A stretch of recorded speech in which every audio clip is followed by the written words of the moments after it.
Pulsar Studio. Video games are the youngest artistic medium, and since their emergence, they have managed to create creative and subtle ways of guiding experiences without breaking the immersion. This is Checkpoint, and today we're going to discover an example of how they do it.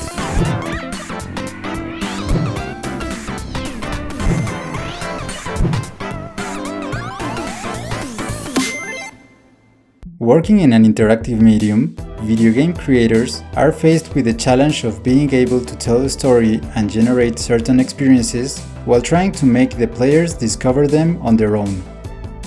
This is very challenging because the line between achieving it or failing is very thin, causing a strong feeling of frustration as a possible consequence.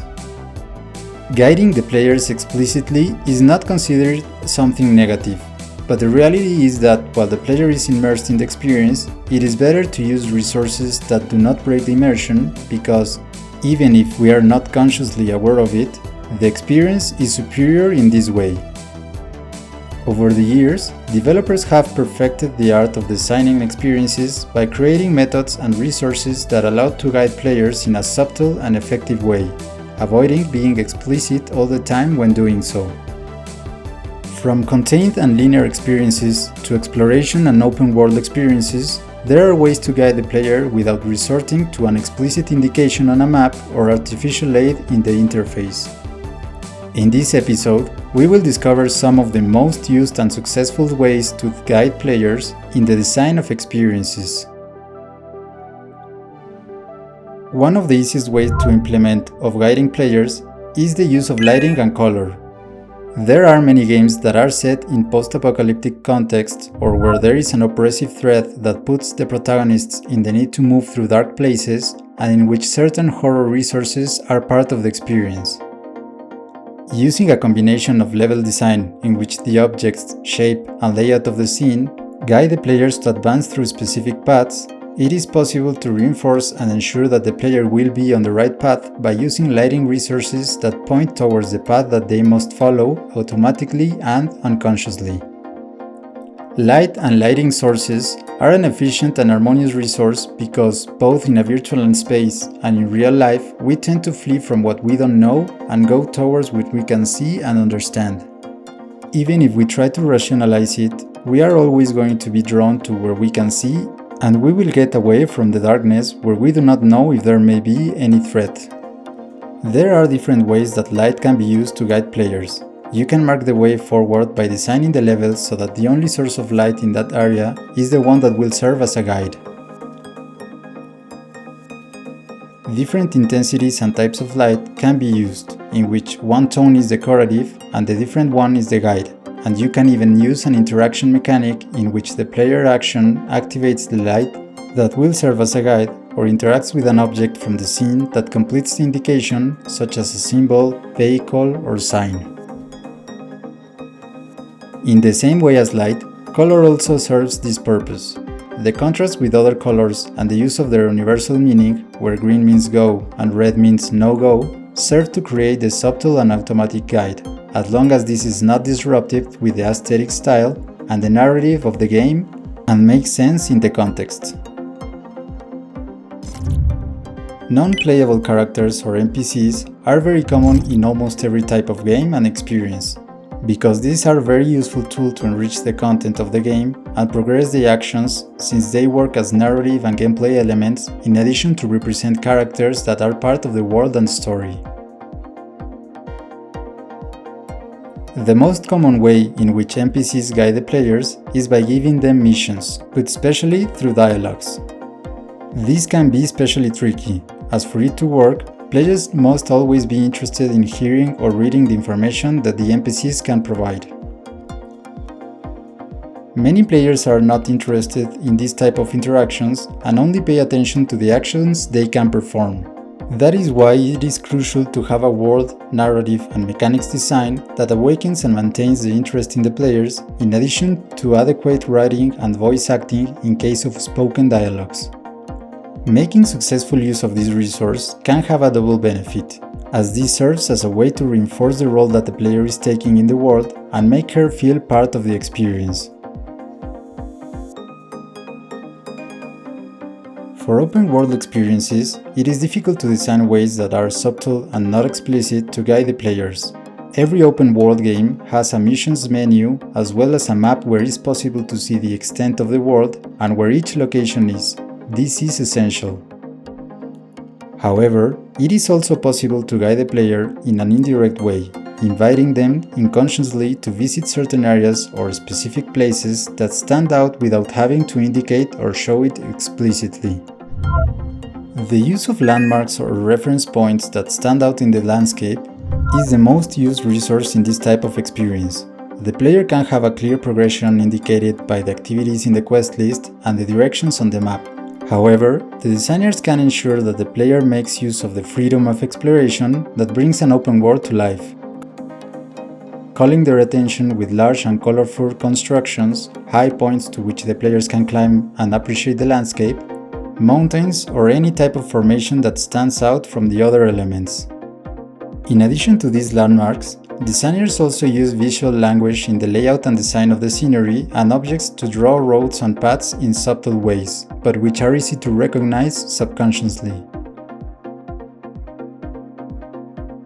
This is accomplished by using lines and angles from group of objects in the scene, which when viewed together deliver that message to the player. They also use the geometric forms to communicate the nature of the area to visit. For example, if there is any type of danger, this area will visually stand out with pointed and triangular shapes. The diegesis is the art of narrating using elements typical of the world of the work. That is, using the same elements that are part of the world and the narrative to tell the story and develop the actions of the game, instead of using external elements such as text boxes, heads-up display, or prompts on the screen. All the resources mentioned in this episode are diegetic. For example, lighting and color come from elements within the world that are part of the narrative and have a meaning. The source of light and color have a space and purpose in that universe independent of the guiding function. However, the elements within the world also allow other opportunities to guide beyond light and color. Symbols, signs, messages, footprints, among others, are ways in which the player can be guided and provide narrative because these are resources to guide in any context, not just in a video game. Most of the time, these objects or elements are a natural part of the scenery in the world, but they are also clear in their purpose, and it is difficult to ignore them as they naturally attract the player's attention, exploiting the way our brains work. A common mechanic in some experiences is to consciously or unconsciously follow clues or tracks of some target, creatures or character. Some designers decide that the player interacts with these tracks directly, but there are some who dare to leave the perception and interpretation to the player, either for a main or secondary progress.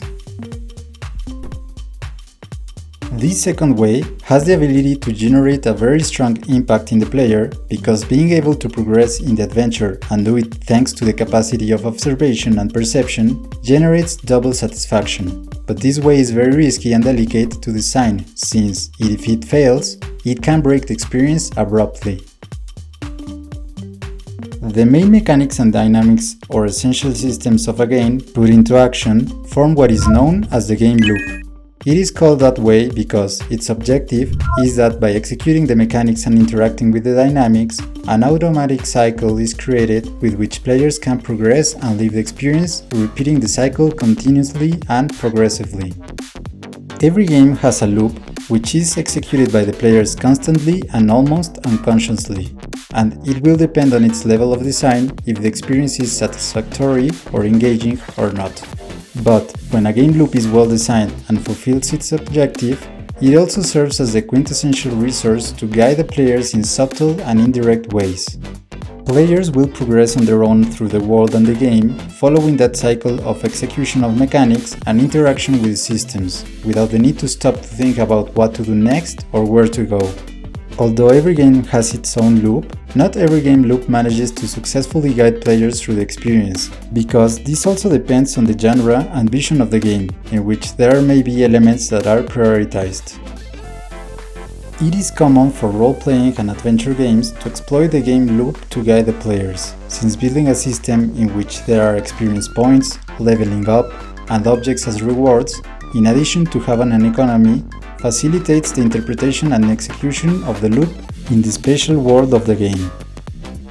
Players know that by gaining experience they will level up, which allow them to explore new places, face more difficult challenges, and do more things, but they will also need to gather money and buy or obtain objects that will help them to have better abilities and skills.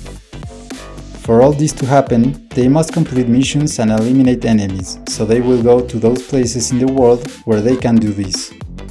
In platform and adventure games, it is also common to design objects or collectibles that serve as currency to access new skills, items, and even areas, and their distribution in the world also serves as an indirect guide for the mobility and progression of the players in the game level.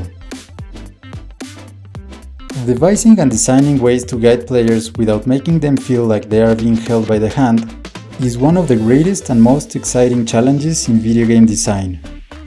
But the resources and possibilities are very varied. But this design process brings a lot of learning, and to achieve it successfully is very satisfactory. Each work brings different resources and opportunities to generate a deeper level of immersion and living the experience. And although it is difficult, it is good to see that designers make the creative effort to create new and ingenious ways to guide. And you? What other indirect and subtle ways of guiding have you experienced in a video game? Leave it in the comments below. I hope you have enjoyed this episode of Checkpoint. Don't forget to hit like, subscribe, and share this to keep discovering the art in making and designing video games. See you next time. Staff meeting 15 minutes ago. Meeting? What meeting? I was out here!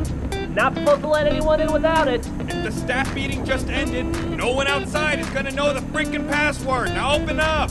We need ammo and the chief is out here. Does he know the password? He wasn't at the meeting!